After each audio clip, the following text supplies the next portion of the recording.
Buenas tardes, estamos de nuevo aquí, puntuales en el inicio de esta última sesión de esta segunda tarde de las jornadas post-mid-year de la SEF. Estoy aquí en estos momentos con otras dos compañeras. Estas ya son Estefanía Rosón y Ana Rosa Rubio. Ellas nos van a contar en esta última sesión sobre farmacoterapia. Voy a leerlo para no equivocarme, novedades en farmacia hospitalaria. Nos van a contar, nos van a resumir lo que han visionado durante el último mid-year, la primera semana de diciembre, que como sabéis fue virtual también. Estefanía está en el Servicio de Farmacia del Hospital Clínico San Carlos de Madrid y Ana Rosa está en el Servicio de Farmacia del Hospital Virgen de la Salud de Toledo. ¿De acuerdo? Empezará Estefanía. 20 minutos para ti, para revisarnos lo que has visto en estas sesiones. Muchísimas gracias. Muchas gracias, Dolores. Pues nada, comenzamos con la segunda parte de farmacoterapia. Gracias a toda la organización por permitirnos hoy compartir todas estas experiencias con vosotros y a Dolores también por guiarnos en este recorrido durante estos meses. Comenzamos con las novedades que nos han parecido más interesantes en el ámbito de la farmacia hospitalaria y yo me he centrado un poco más en la patología cardiovascular. He dividido en 4 grupos lo que me ha parecido más interesante. El primero va a ser un bloque destinado un poco al manejo de ciertas patologías como son la enfermedad arterial periférica y el manejo de insuficiencia cardíaca, y una segunda parte que va a consistir un poco en dilemas o debates que hay en ciertos ámbitos de la terapéutica. Comenzamos, este es el título original de la primera charla, con los ponentes que la impartieron, y comenzamos un poco con la definición de enfermedad arterial periférica, que como ya sabéis, pues consiste en reducción del flujo sanguíneo de las extremidades inferiores, ¿vale? Es una enfermedad aterosclerótica para nada despreciable, ya que pues afecta a más de 230 millones de adultos a nivel mundial. ¿Cuál es el problema? Que tenemos ahora mismo solo estas 2 guías clínicas para su manejo. Desde el año 2016 no se actualizaban y el año pasado surgió una serie de declaración científica que se basó un poco más en ver cuál era la epidemiología actual, qué lagunas de tratamiento había actualmente y hacia qué dirección íbamos. También dejaban en evidencia pues, que es una enfermedad aterosclerótica poco estudiada y poco infravalorada y que nos lleva a la infradiagnosticación de nuestros pacientes. Como ya sabéis, pues, comienza con un dolor en reposo a nivel de la nalga o del muslo, ¿vale? Que sería la claudicación intermitente como principal indicador, y como signo de progresión de la enfermedad aparece ya el dolor en reposo en la planta del pie o en los dedos. Se diagnostica a través del índice tobillo-brazo, que lo calculamos mediante el cociente entre la presión del tobillo y la del brazo, y si obtenemos un valor por debajo de 0,90 sería indicativo de enfermedad arterial periférica. A menor valor, mayor gravedad de la obstrucción. Como ya os decía, las guías no se han actualizado desde el 2016, con lo cual vamos a revisarlas. Como pilar fundamental de tratamiento tendríamos el ejercicio y dejar de fumar, ¿vale? Y a nivel farmacológico pues contamos con el uso de aspirina o clopidogrel con el mayor nivel de evidencia en pacientes siempre sintomáticos. El uso de ambos fármacos combinados no estaría indicado, ¿vale? Y es importante también el control de las comorbilidades, tanto dislipemia, hipertensión como diabetes. El único tratamiento a día de hoy que ha demostrado eficacia en cuanto al tratamiento de la claudicación intermitente sería el cilostazol, a dosis de 100 miligramos 2 veces al día, y pentosifilina no está recomendado como tratamiento. ¿Qué no nos dicen estas guías?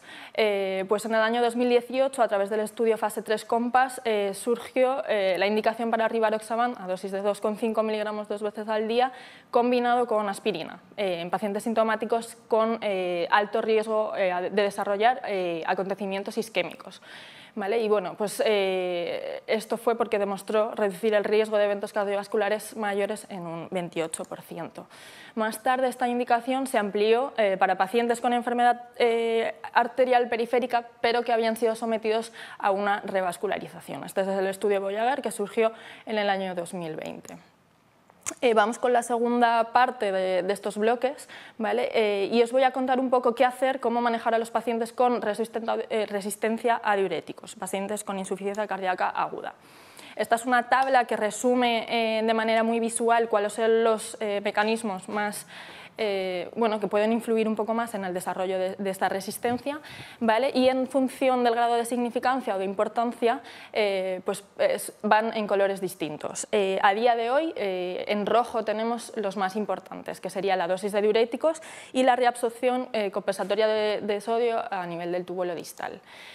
Para entender un poco el primer mecanismo, la dosis de diuréticos, hay que entender también las curvas dosis-respuesta. Como vemos, esta sería la curva dosis-respuesta, en la que vemos un umbral a partir del cual nuestro diurético va a provocar la respuesta diurética, y una dosis techo a partir de la cual a más dosis no vamos a tener respuestas mayores. ¿Qué pasa en nuestros pacientes? Que esta curva se desplaza hacia la derecha de manera que aumenta el umbral y disminuye también el pico de eficacia.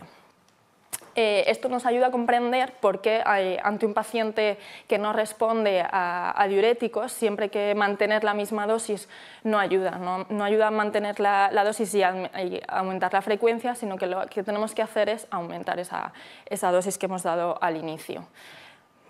¿Y hasta qué dosis? Pues la ponente de esta sesión hizo un sondeo previo a la charla para ver cuál era la práctica más habitual en los hospitales estadounidenses en cuanto a dosis máxima en bolo y en cuanto a dosis diaria de diurético que se administraba al día. Y estas fueron las concentraciones, las dosis más votadas, 200 miligramos en el caso del bolo de furosemida y la dosis total hasta 1 gramo. La literatura también recoge este tipo de información y, bueno, aunque todavía nos queda mucho por dilucidar, esta tabla resume las dosis más habituales. Llegamos hasta dosis de 960 miligramos al día, pero sí que es verdad que en ficha técnica recogen dosis de hasta 1500 miligramos, en casos seleccionados hasta 2 gramos de furosemida al día. Hemos dicho ya que a mayor dosis de diurético, mayor eficacia diurética, y parece que también es seguro. En este caso, en este estudio, solo el 10% de los pacientes discontinuó el tratamiento diurético debido a efectos adversos. Normalmente eran, como podemos intuir, déficit de electrolitos o aumento de creatinina sérica. Nos proponen también un algoritmo bastante interesante para cómo manejar a estos pacientes en caso de resistencia, y dividimos a los pacientes en función de si son naïf a furosemida, a diuréticos, o si ya vienen desde casa con su dosis. En el primer caso, pacientes naïf, la dosis inicial del diurético sería de 80 miligramos por vía intravenosa, y si el paciente viene desde casa con su dosis de diurético, habría que multiplicar esa dosis por 2,5 y ver a las 6 horas cuál ha sido la diuresis. Si no hemos alcanzado el objetivo, que consiste en una diuresis mayor de 150 mililitros hora, si no hemos alcanzado ese objetivo, tendríamos que doblar la dosis de diurético las veces que sean necesarias hasta llegar a un máximo. En el caso de que aún así no hayamos logrado la diuresis que queremos, podríamos añadir un doble bloqueo de nefrona usando tiazida en primera línea. Y volvemos al esquema inicial de la tabla con los posibles mecanismos responsables de esta resistencia, sobre todo para ver hacia dónde van los estudios, ¿vale? Tenemos estudios que van hacia la inhibición de la reabsorción de sodio a nivel del túbulo proximal con acetazolamida y inhibidores del cotransportador sodio-glucosa. Como hemos dicho, tiazidas a nivel del túbulo distal, tiazidas y espironolactona fundamentalmente, y suplementación con cloro si existe hipocloremia.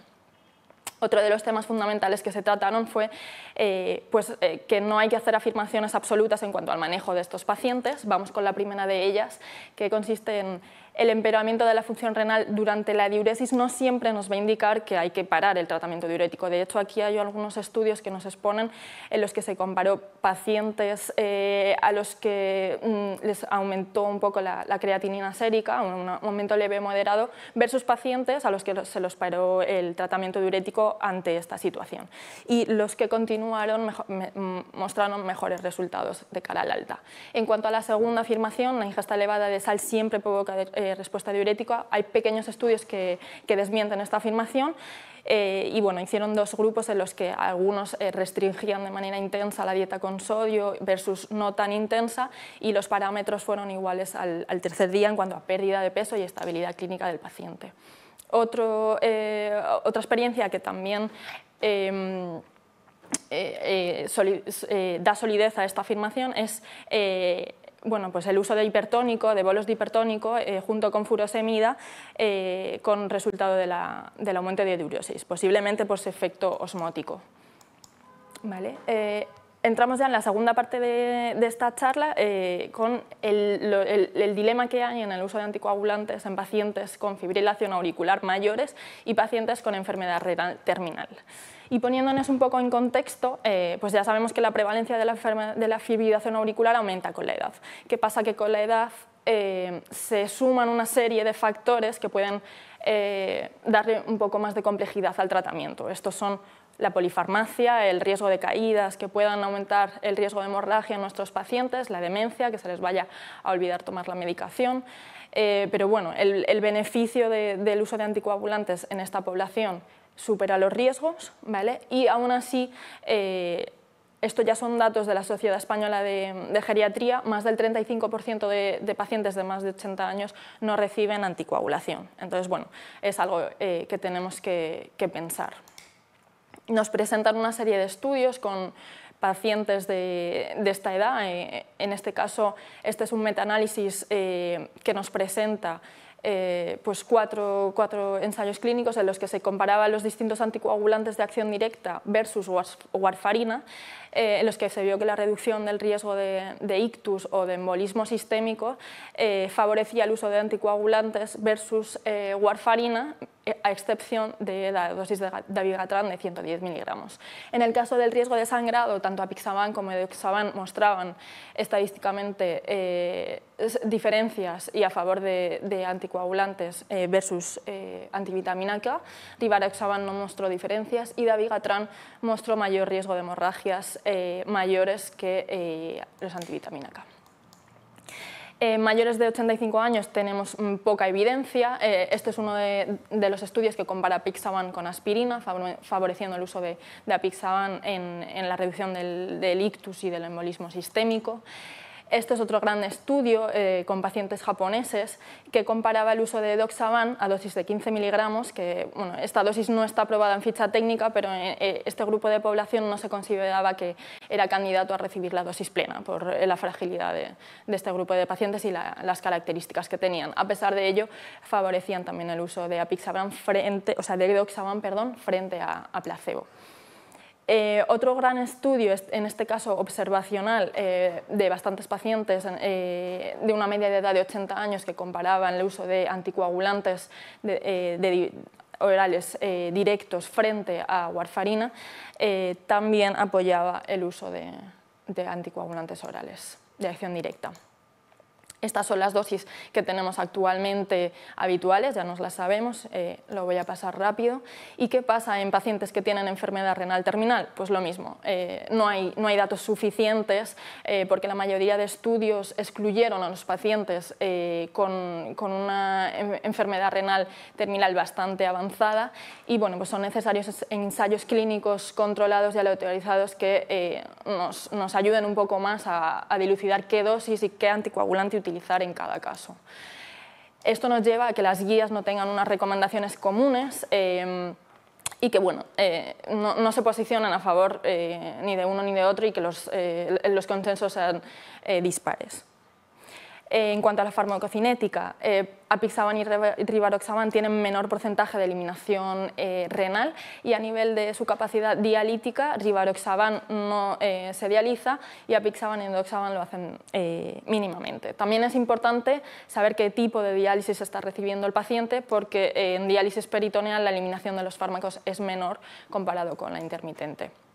Existen datos farmacocinéticos y farmacodinámicos con el uso de apixaban y rivaroxaban, que en este caso la FDA los utilizó para probar apixaban a dosis de 5 miligramos 2 veces al día en ficha técnica en pacientes con un aclaramiento de creatinina menor de 15 y en diálisis. La EMA no lo recomienda.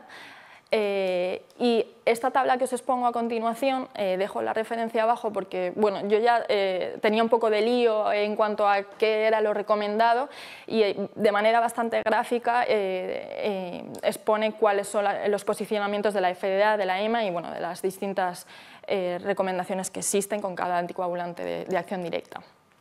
Vamos con el último, con la última sesión, que consistió en un debate bastante interesante entre los pros y los contras de usar triple o doble terapia oral en pacientes con fibrilación auricular que habían sido sometidos a una intervención coronaria percutánea.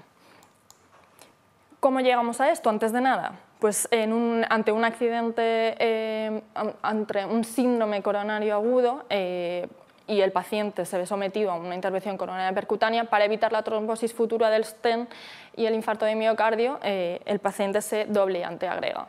¿Qué pasa? Que estos pacientes, en un alto porcentaje, también sufren fibrilación auricular y están anticoagulados. ¿Y qué evidencia tenemos frente a doble o triple terapia? Pues nos presentan los 4 grandes ensayos clínicos que hay con esto, con usar doble o triple terapia, y no me voy a meter en cada uno de ellos, pero de manera resumida deciros que en todos ellos el objetivo primario fue la reducción del riesgo de sangrado mayor, y como variable secundaria se centraba más en la reducción del riesgo isquémico. En todos ellos, con una reducción significativa, la doble terapia mostró menor riesgo de sangrado, y en la segunda variable no había diferencias significativas en la aparición de eventos isquémicos. Para que lo tengáis de manera más visual, lo que argumentaban los que estaban a favor de la triple terapia antitrombótica, pues decían que estos estudios no habían tenido la suficiente potencia estadística para evaluar los eventos isquémicos. De hecho, el objetivo primario pues, fue la reducción del riesgo de hemorragia. También decían que la representación de este tipo de pacientes, pero de alto riesgo cardiovascular, de alto riesgo isquémico, perdón, no había sido suficiente. De hecho, algunos estudios utilizaban dosis de anticoagulantes orales de acción directa que no estaban aprobadas en ficha técnica para prevenir el ictus, y que los sangrados gastrointestinales habían sido elevados, pero que no se había utilizado de manera rutinaria inhibidores de la bomba de protones en estos pacientes. De hecho, algunos metaanálisis también sugerían una tendencia a un mayor riesgo de trombosis de stent con la doble terapia frente a la triple. ¿Qué decían los que estaban en contra? Pues por supuesto que tenían mayor complicaciones hemorrágicas sin que se notase en cuanto a diferencias estadísticamente significativas en los eventos isquémicos. Y estos mismos metaanálisis que nos argumentaban los que estaban a favor de la triple terapia, decían que no mostraban diferencias estadísticamente significativas en cuanto a eventos cardiovasculares adversos mayores. Los estudios ahora van un poco buscando acortar el tratamiento con doble terapia antitrombótica. Y para finalizar quería poner todo esto en orden y daros pinceladas de todo lo que os he contado. Espero que no haber hecho mucho batiburrillo. Entonces, con que os quedéis que para el manejo de la enfermedad arterial periférica los pilares fundamentales son ejercicio, dejar de fumar, control farmacológico de las comorbilidades, tanto diabetes, hipertensión, como dislipemias, antiagregar y anticoagular en caso de enfermedad arterial periférica asintomática. El cilostazol es el único fármaco que a día de hoy ha demostrado eficacia frente a claudicación intermitente. Que la resistencia a diuréticos es importante optimizar la dosis de diurético antes de añadir cualquier otro fármaco. Después de haberlo hecho sí que podemos añadir tiazida. Que a día de hoy los ancianos con fibrilación auricular están desprotegidos frente a ictus, sobre todo por el riesgo de sangrado. Recomendación de los anticoagulantes de acción directa frente a warfarina, ¿vale? Sí que en cuanto a la evidencia se posicionan más el uso de apixaban y edoxaban en pacientes mayores de 85 años, y en el caso de insuficiencia renal terminal podríamos posicionar apixaban y rivaroxaban, pero bueno, teniendo en cuenta que la evidencia es limitada. En cuanto al uso de la triple terapia antitrombótica, tener en cuenta que aumenta el riesgo de complicaciones hemorrágicas frente a la doble terapia antitrombótica y que ante un paciente que ha sido sometido a una intervención coronaria percutánea habría que individualizar el riesgo en función, el tratamiento en función del riesgo isquémico, trombólico, tromboembólico y hemorrágico del paciente. Y con esto nada más, os doy las gracias por haberme escuchado y espero que os haya gustado. Pues muchísimas gracias, Estefanía. Vamos a pasar pues a la siguiente, la última ya intervención, la de nuestra compañera Ana. Como os he dicho, Ana está en el Hospital Universitario de Toledo. Tienes ahí los 20 minutos para ti, Ana, para que nos hagas las últimas sesiones de farmacoterapia que revisamos en este Mid-Year. Gracias. Muchas gracias, Dolors. Muchas gracias por la invitación, la coordinación y el esfuerzo. Muchas gracias a la SEF también y a Amgen por esta oportunidad de poder aprender de nuestros compañeros farmacéuticos y hospitalamericanos. Y comenzamos con este segundo bloque, con el último bloque de novedades en farmacia hospitalaria, haciendo hincapié principalmente en tres grupos, en tres conceptos que hemos ido investigando a lo largo de todas las sesiones de este Mid-Year. Uno es la discriminación por edad, otro es la farmacogenómica y por último la teleasistencia. Comenzamos con el impacto de esta discriminación por edad en los resultados terapéuticos y también los resultados en las relaciones entre el personal sanitario y los pacientes y entre el personal sanitario entre ellos. Esta sesión pretendía identificar las técnicas de comunicación personal que denotaban cierta discriminación por edad hacia nuestros pacientes. También intentaban recomendar prácticas para combatir esta discriminación por edad y también proponían un plan de acción personalizado para reconocer estas prácticas y ponerles fin. ¿Qué es la discriminación por edad? Pues se refiere tanto o intenta contemplar tanto conceptos de estereotipos como pensamos, también prejuicios, cómo nos sentimos y también de discriminación, cómo actuamos hacia otros o hacia uno mismo en base a su edad. Ellos decían, está en todos sitios y es cierto, está en todos sitios y entenderéis después por qué. No es un prejuicio que actúa, que parece que es normal y si lo ves entre líneas pues está bastante implementado y es un determinante social de la salud. Al menos el 50% de las personas tienen comportamientos de discriminación por edad, sobre todo hacia las personas mayores. ¿Por qué es importante aprender sobre la discriminación por edad? Porque contribuye a unos pobres resultados en salud, tiene unas consecuencias establecidas, estudiadas en términos de que decrece la longevidad, disminuye la longevidad, disminuyen o empeoran los resultados físicos y mentales, también sufren las relaciones interpersonales, tanto entre personal sanitario entre sí como el personal sanitario con los pacientes, y también contribuye a, sobre todo, problemas de prescripción, normalmente de prescripción o prescripción de medicamentos inadecuados en los pacientes. Además, se ha constatado un aumento de los costes en salud que se ha cuantificado en unos 63 billones en adultos ancianos en los Estados Unidos, nada desdeñable. En este sentido, un concepto que ellos introducen es el elder speak, que es cómo le hablamos sobre todo a las personas mayores, o el lenguaje que utilizamos con las personas mayores. Consiste en una modificación del lenguaje para dirigirse a estas personas mayores basadas en los estereotipos de que las personas mayores nos entienden peor o entienden peor, ¿no?, que los adultos más jóvenes.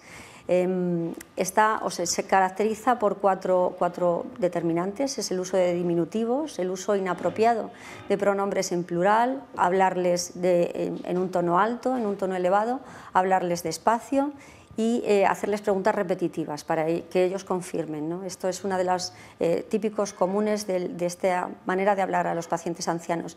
¿Qué impacto tiene? Pues muchos profesionales sanitarios, sobre todo los profesionales sanitarios más jóvenes, entienden o tienen un concepto erróneo, y es que piensan que empatizan mejor con los pacientes si utilizan este tipo de lenguaje y los pacientes les van a entender mejor. Sin embargo, los ancianos perciben esto como un lenguaje condescendiente, un lenguaje degradante que no les sitúa en absoluto al mismo nivel o a un nivel de una comunicación eficiente. Y además tiene consecuencias perjudiciales en términos de disminución de la autoestima, estados de depresión, un retraimiento social y adopción de conductas dependientes en estos pacientes ancianos. ¿Cómo combatirlo? Pues en cuanto al término de diminutivos, ellos ponían ejemplo, pues aquello de ¿verdad, cariño? ¿Verdad? Todas estas cosas que utilizamos con los pacientes ancianos, pues en principio ellos lo perciben de una manera negativa. ¿Cómo combatirlo? Pues referirse a las personas en un tono normal, por su nombre, por su apellido, por su cargo, como una persona pues en principio no competente para entender lo que le estamos diciendo, quería decir. El uso inapropiado de pronombres en plural. El ejemplo típico es aquello de ¿estamos listos para ir a la cena?, por ejemplo. Pues, pues simplemente combatirlo mediante sustituirlo por el singular. ¿Está usted listo? ¿Está usted preparado? Hablarles en tono alto o hablarles despacito. Esto es un poco de sentido común, es adecuarse a la persona a la que le estás hablando. Ellos mismos te dirán si necesitan que le aumentes el tono de voz o que lo bajes o que les hables más despacio porque no te entienden. Es solamente observar a la persona y comunicar normalmente con la persona con la que estás hablando. Y luego las preguntas repetitivas que exigen una respuesta a esta pregunta. Pues por ejemplo, ¿piensa usted que puede venir, verdad? ¿Verdad? ¿Lo piensa, verdad? Pues estas cosas así, pues combatirlo, y es simple no hacerlo, ya está. Hay áreas conocidas de discriminación por edad en cuanto a la prescripción, investigación y las guías de práctica clínica. En cuanto a la prescripción, es típico la omisión de la prescripción farmacológica indicada para ciertas patologías.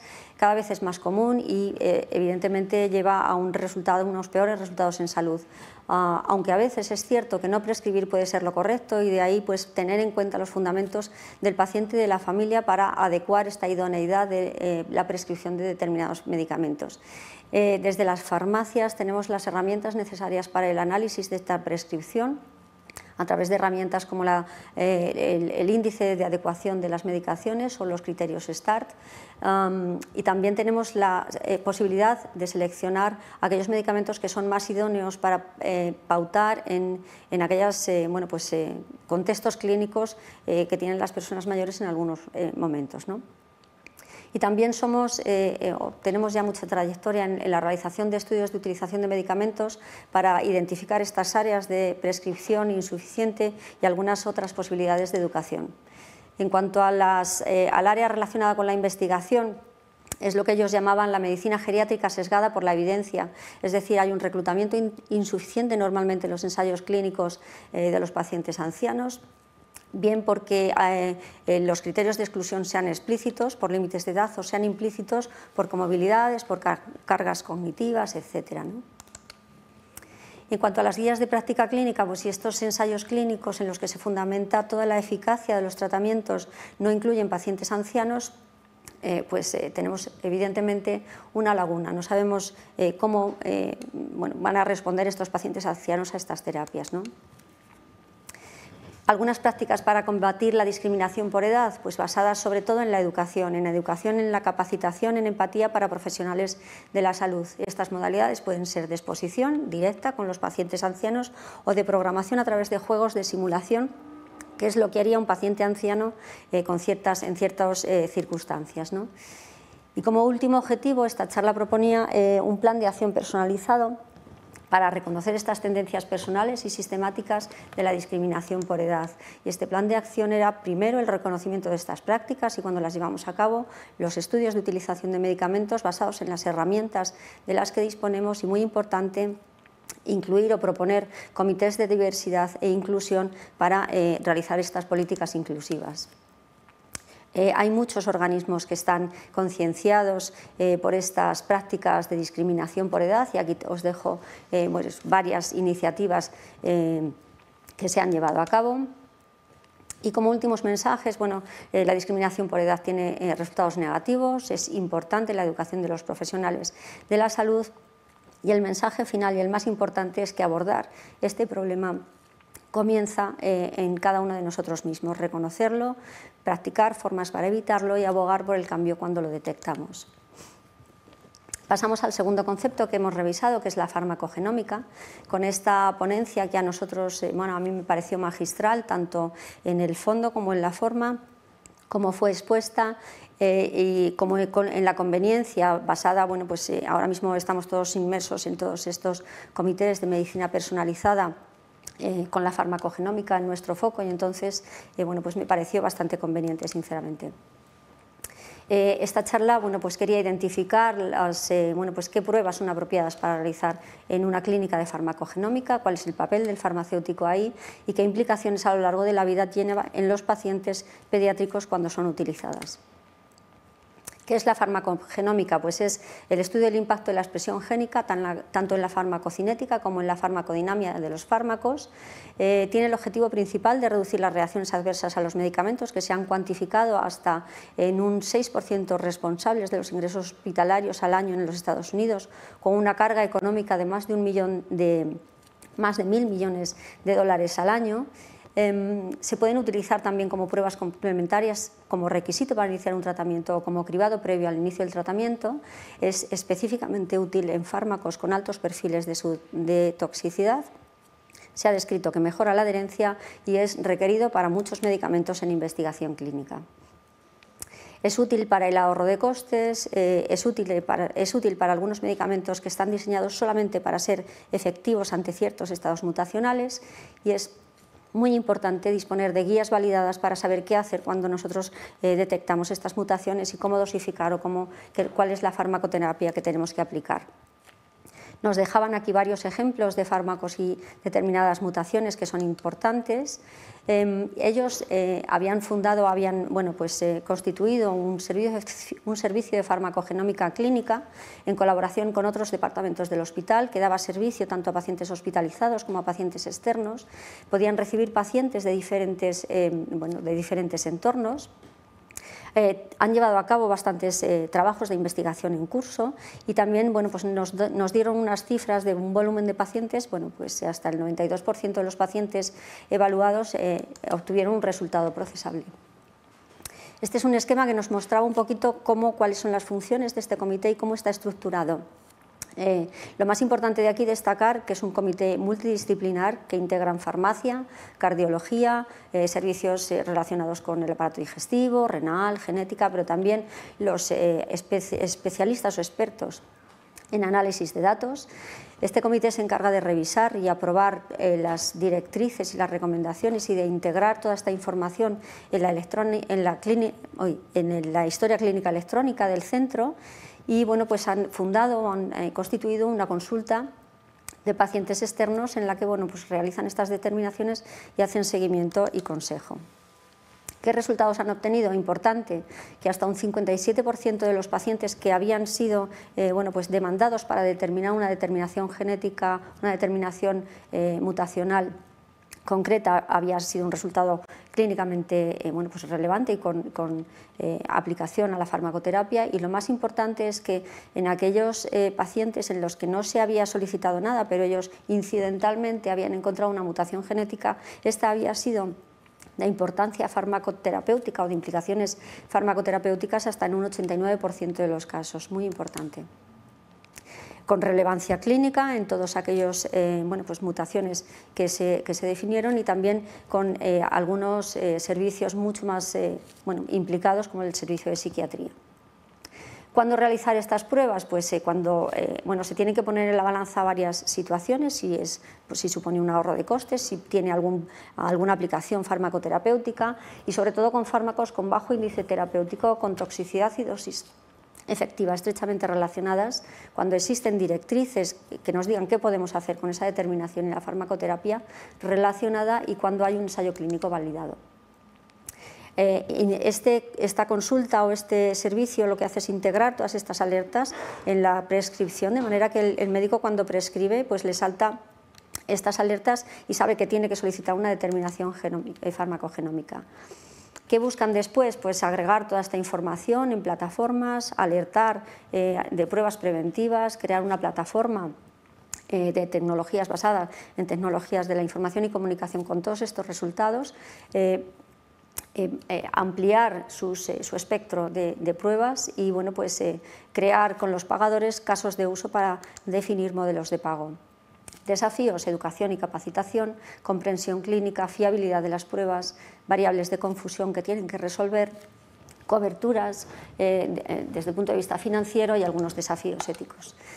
La segunda parte de esta charla nos introducía en esta clínica, que lo que hacía es determinaciones en pacientes pediátricos, qué implicaciones tiene para familiares según los resultados que obtenían. Y esto es muy importante porque decían que cuando detectaban alguna mutación en algún paciente pediátrico que tenía implicaciones familiares, necesitaban saber qué proceso tenía establecido el centro, y eso hicieron ellos, establecer procesos específicos para que pudieran responder a las preguntas de cómo realizar asesoramiento a las familias, se deben ofrecer las pruebas y quién las va a pagar, se debe hacer un seguimiento a estas familias con estos determinantes genéticos de mal pronóstico o determinantes genéticos de toxicidad a fármaco, ¿no? Nos ponían el ejemplo de la hipertermia maligna, del síndrome de Klinefelter, y bueno, pues ellos habían definido todos estos circuitos. Concluían que es un campo en constante evolución y que tenemos que estar preparados para absorber toda esta innovación, y que cuando afecta a las familias es importante establecer un proceso previo para saber qué tenemos que hacer con ellos. Entramos en el último bloque de teleasistencia. En este sentido, bueno, muchas de estas ponencias evidentemente tenían que ver con post-COVID, post-pandemia, y una de ellas en principio era pues, para poblaciones pequeñas y rurales después de la pandemia o la aceleración por parte de la pandemia. Discutían cómo la telefarmacia después de la pandemia ha supuesto un gran avance en la práctica farmacéutica, describían las tecnologías que habían utilizado para ello, identificaban procesos que involucren a los farmacéuticos y también los recursos y estrategias necesarios. Básicamente 4 aspectos eran los que consideraban las barreras para esta teleasistencia, los tipos de teleasistencia, los recursos y cómo estar al día. Las definiciones de teleasistencia resumo la de la Sociedad Americana, que es la prestación remota de servicios de atención al paciente. Puede ser asincrónica, la información está almacenada y se libera después; sincrónica, que es la interacción en tiempo real; monitorización remota de pacientes; y la mHealth, que está en pleno desarrollo a través de aplicaciones digitales relacionadas con teléfonos inteligentes. Barreras, pues la escasez de recursos, la escasez de dispositivos, el acceso a datos de alta velocidad, la analfabetización digital, la falta de capacidad, infraestructura, la privacidad de los datos, ponerlos en plataformas validadas y certificadas, y bueno, pues la escasez de mano de obra y la capacitación. 2 recursos que ellos proporcionaban como bueno, pues fuente de datos o fuente de, bueno, pues de inspiración para desarrollar estas técnicas o esta teleasistencia. Y un ejemplo práctico, el Essentia Health, que comenzó en la fase 1 en el año 2012 para servicios especializados, y lo que hacían era poner esa máquina que veis ahí en la figura en diferentes clínicas, en diferentes hospitales, en el medio rural. El paciente estaba a un lado y los farmacéuticos estaban al otro, a distancia. Entonces hacían revisiones completas de medicamentos, seguimiento de medicación hospitalaria, seguimiento de enfermedades crónicas, y ahora en el año 2001 han incluido la farmacogenómica también. La segunda fase de este proyecto empezó en el año 2020, después de en plena pandemia, para ellos, a través de teleconferencias, visitas electrónicas, visitas de vídeo virtual, a través de visitas telefónicas virtuales, y estos son sus resultados. En azul claro son las consultas telefónicas, en azul oscuro veis las consultas cara a cara, las consultas de presencia física, y en naranja veis el porcentaje de pacientes que habían sido objeto de esta teleasistencia, que en septiembre del año 2021 lo habían medido en un 10%. Por tanto, su trayectoria fue esta: desde febrero de 2020, que empezó la segunda fase, había un 0% de pacientes en teleasistencia, aumentó en abril de 2020 a un 100% después de la pandemia, obligatorio, y ha ido disminuyendo desde entonces hasta un 10% en septiembre de 2021. ¿Cuáles son las razones? Y esto es súper importante, y transcribo aquí frases de la ponente, las razones de la ponente. Ella decía: la razón más importante por la que ahora solo tenemos un 10% de teleasistencia es que nuestros pacientes quieren venir a la clínica. Y esto es especialmente cierto para nuestros pacientes mayores, que se enfrentan a un elevado aislamiento social. Es decir, solo quieren venir a ver gente real. Esto es súper importante y nos debe hacer pensar que muchas veces nosotros podemos pensar que nuestros proyectos pueden ser beneficiosos para nuestros pacientes, pero evidentemente siempre consultar cuáles son sus preferencias. Oportunidades, lecciones aprendidas: flexibilidad en los espacios de trabajo, mayor eficiencia en los procesos, mayor registro clínico y una historia clínica más completa, un mayor acceso a la atención sanitaria por parte de los pacientes. Desafíos, pues que hay muchos pacientes que prefieren el cara a cara, que la información de contacto a veces es obsoleta. Hay, pues la medicación de medicamentos, el manejo de medicamentos de alto riesgo es un desafío, evidentemente. También la formación, la burocracia en términos más de financiación que otra cosa, y también las analíticas y los resultados de las mismas. Ellos concluyen, o se concluye, que existen numerosas herramientas y recursos disponibles para ayudar a desarrollar esta teleasistencia, y que puede aumentar el número de pacientes que puedan tener acceso a la atención farmacéutica, y que los farmacéuticos, en este sentido, y para ellos muy importante, podían facturar estos servicios que hasta ese momento no sabían muy bien cómo hacerlo. La última ponencia que os voy a contar tiene que ver también con teleasistencia, y es aprovechar la tecnología para avanzar mucho más allá del paciente cara a cara, sino a través de las redes, ¿no? A través de la distancia, ¿no? Aquí intentaban describir los tipos de tecnología que nos ayudan a esta teleasistencia. Explican cuáles son los servicios de atención farmacéutica que proporcionan, explican cómo es el reembolso, ya hemos dicho que para ellos es muy importante, y desarrollan determinadas estrategias para sobrellevar estos cambios que se necesitan. Muy importante esta diapositiva me pareció, porque era bastante ilustrativa sobre diferentes terminologías, ¿no? La teleasistencia, que tiene que ver con una atención remota y no siempre implica atención clínica; la telemedicina, a través de intercambio de información médica entre diferentes profesionales; telecuidado, que es aprovechar la tecnología para mejorar la seguridad y el cuidado de los pacientes en su domicilio; teleconsulta, a través de el proveedor, especialistas diferentes en diferentes sitios remotos; telementoring o teledirección o teledocencia, se puede para utilizar estas técnicas en la distancia para proveer directrices individuales; y telemonitorización a través de dispositivos electrónicos que puedan proporcionar datos. ¿Qué es la teleasistencia? Pues es el uso de la información electrónica y tecnologías de las telecomunicaciones para apoyar la atención médica clínica a larga distancia, también relacionado con la educación. Incluye varias tecnologías. ¿Qué es la telefarmacia? Pues incluye la definición de la Sociedad Americana, que es cuando los farmacéuticos utilizan técnicas de telecomunicación para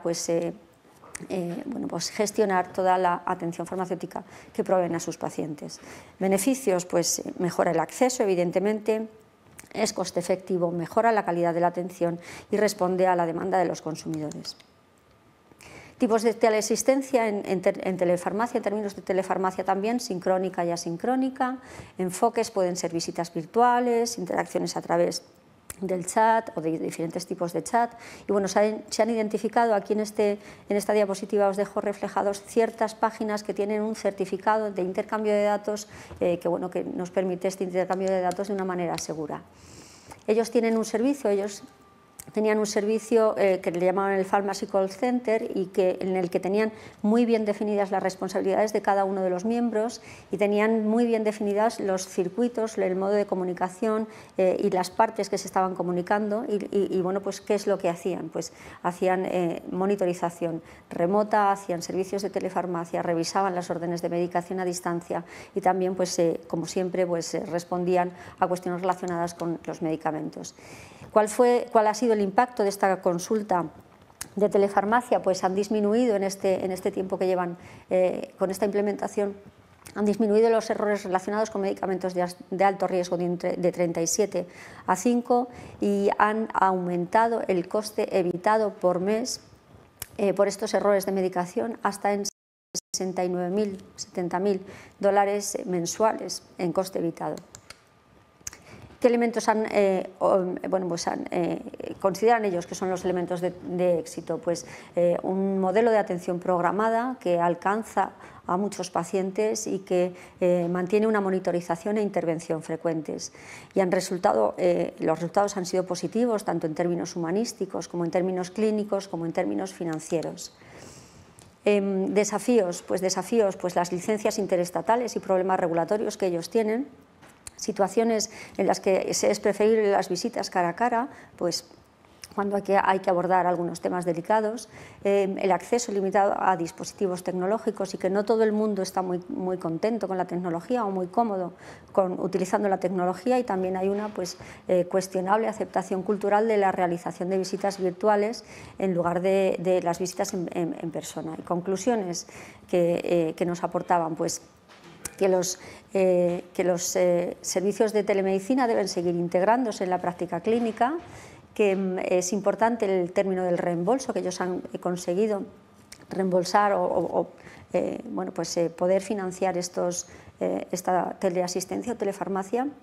Y por último, y muy importante, que se necesita más evidencia sobre el impacto clínico y económico de estos modelos impulsados por los farmacéuticos. Y esto es todo por mi parte. Muchas gracias por escuchar y bueno, pues dispuestos a compartir. Muchas gracias.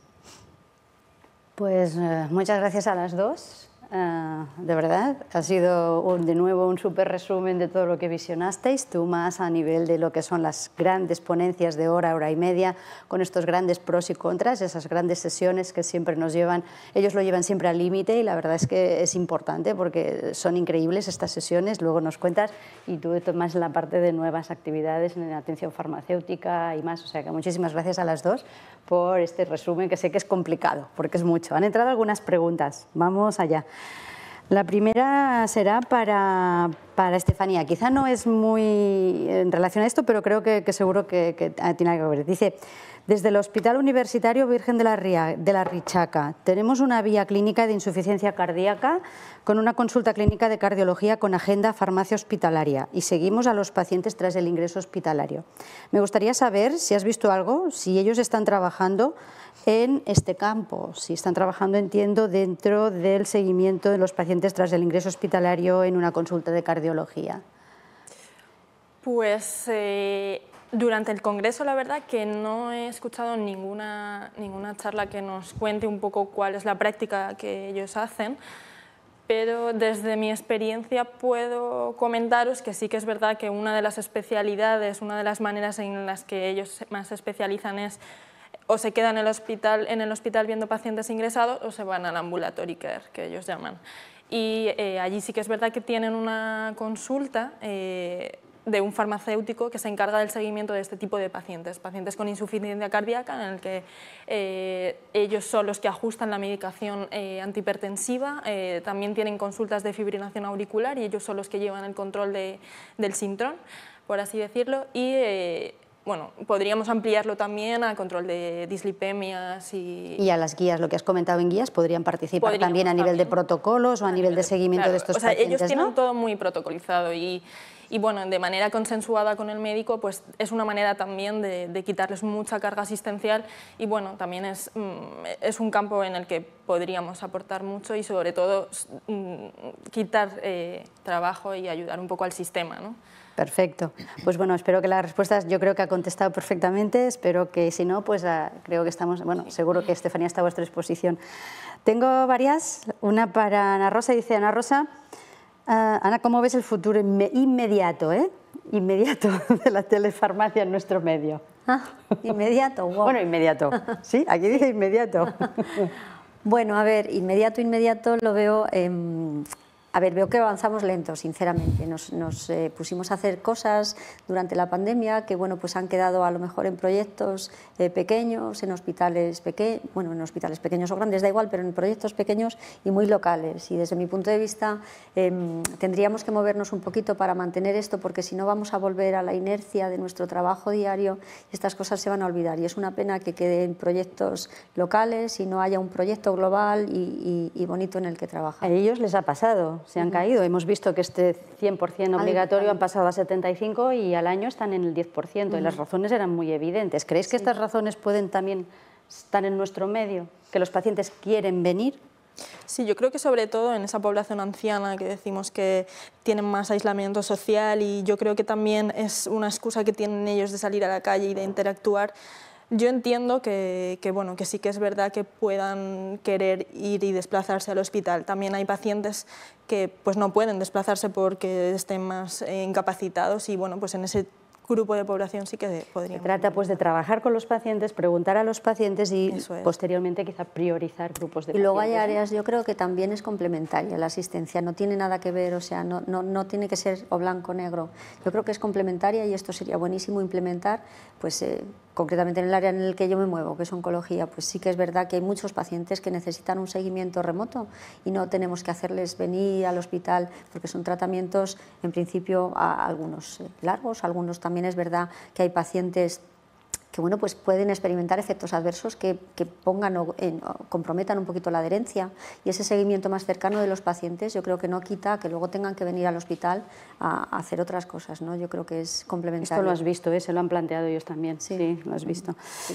Bien, vamos pues a otra pregunta, cambiamos totalmente de tercio. Dice, sobre el régimen de administración de diuréticos intravenosos, lo que es el bolus versus la perfusión continua de furosemida, que ahí tenemos lo que decíamos, esos debates pros contras que los llevan siempre hasta el final, con una evidencia científica buena en los dos lados. Dice, ¿han presentado algo en este congreso, alguna evidencia actual que posicione un régimen versus otro? Es decir, infusión continua versus IV. Pues me encantaría decirte que sí, pero la realidad es que en este tema seguimos igual. A día de hoy no hay evidencia que posicione un régimen frente a otro a nivel tanto de seguridad como de eficacia. Los datos más fiables son los del Dose Trial, que comparaba justo esto en bastantes pacientes, son los datos más robustos que tenemos, y en ningún parámetro ni de efectividad ni de seguridad demostró beneficio uno sobre otro. Sí que las dosis altas mostraban mayor evidencia en cuanto a alivio de los síntomas de disnea, de pérdida de peso, que respaldan un poco la dosis umbral que os comentaba antes. Pero nada más, no hay, a día de hoy todavía tenemos que seguir recabando en ello. Bueno, seguiremos trabajando. Ana, tenemos otra pregunta, dice, ¿confundiremos telefarmacia con dispensación a domicilio o conviene separarlo? ¿Puede ser una oportunidad para llegar más a los pacientes con el valor añadido y no con el medicamento? Evidentemente. Y esto también lo has visto, sí, y les han incidido en ello, ¿verdad? Sí, en todas las sesiones, ¿verdad? Efectivamente, no es dispensación, es más, es mucho más. Es más, es teleseguimiento, y es muchísimo más. Es asistencia, es educación, es muchísimo más. Muchísimo más. Y otra para ti, también de esos debates pros-cons, sobre la doble y triple terapia antitrombótica en pacientes con FA sometidos a intervención coronaria percutánea. Los pros y los cons están bastante claros, pero ¿qué dicen las guías? ¿Cómo los han posicionado en la guía al final?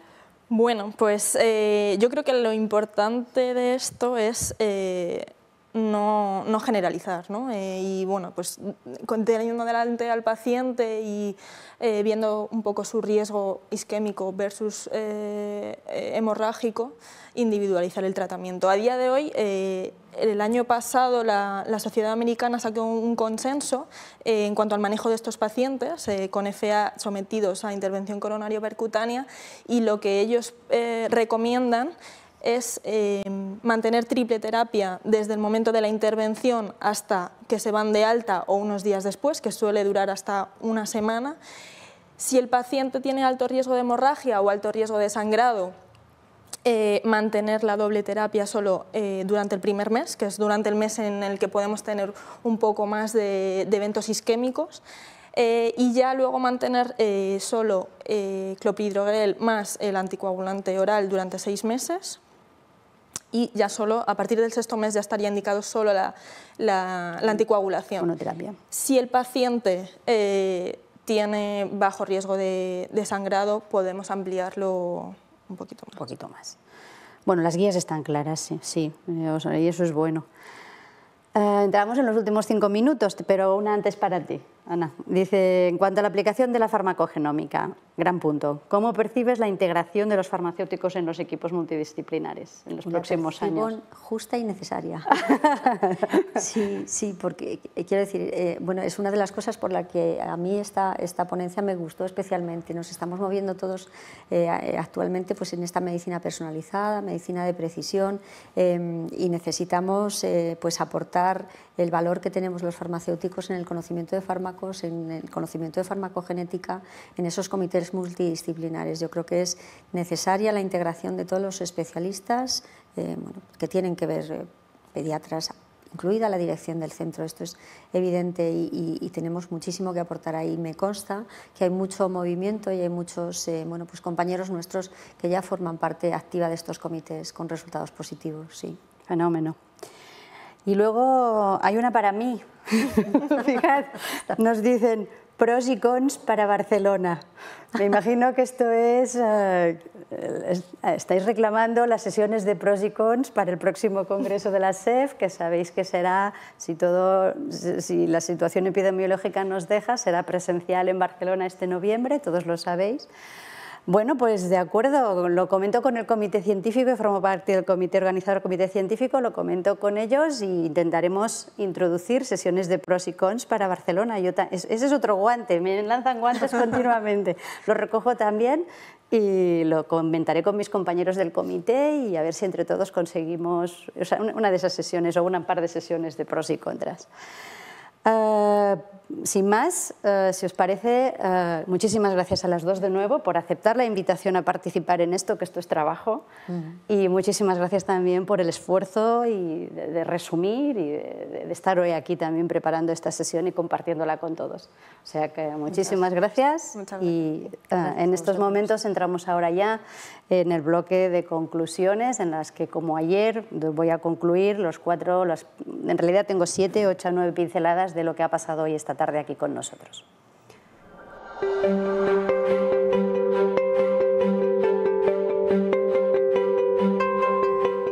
Puntuales de nuevo aquí, tengo aquí las conclusiones que hemos ido comentando y hemos ido recogiendo esta tarde. Simplemente quiero recordaros en estos últimos 5 minutos lo que hemos hecho esta tarde y lo que hemos oído. Edurne y María nos han dicho, máquinas y humanos deben ir de la mano y potenciarse entre ellos. Sin duda tienen un efecto sinérgico.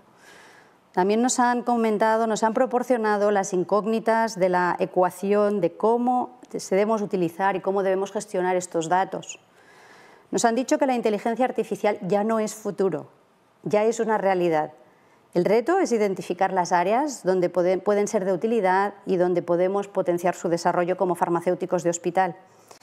Que estamos rodeados todos de innovación tecnológica. En salud digital tenemos ejemplos en los dispositivos digitales, en los juegos terapéuticos, nos han comentado un juego terapéutico ya aprobado por FDA, o incluso en la preparación de estériles. En la siguiente sesión, Estefanía nos acaba de decir que tenemos a nuestros ancianos desprotegidos frente a ictus por miedo al empleo de anticoagulantes orales en esta población que quizá nos da miedo a nivel de hemorragias, de problemas hemorrágicos. Nos ha comentado también la importancia de la individualización del tratamiento antitrombótico según el perfil isquémico hemorrágico de cada paciente y nos ha dicho que tenemos unas guías americanas que nos pueden servir.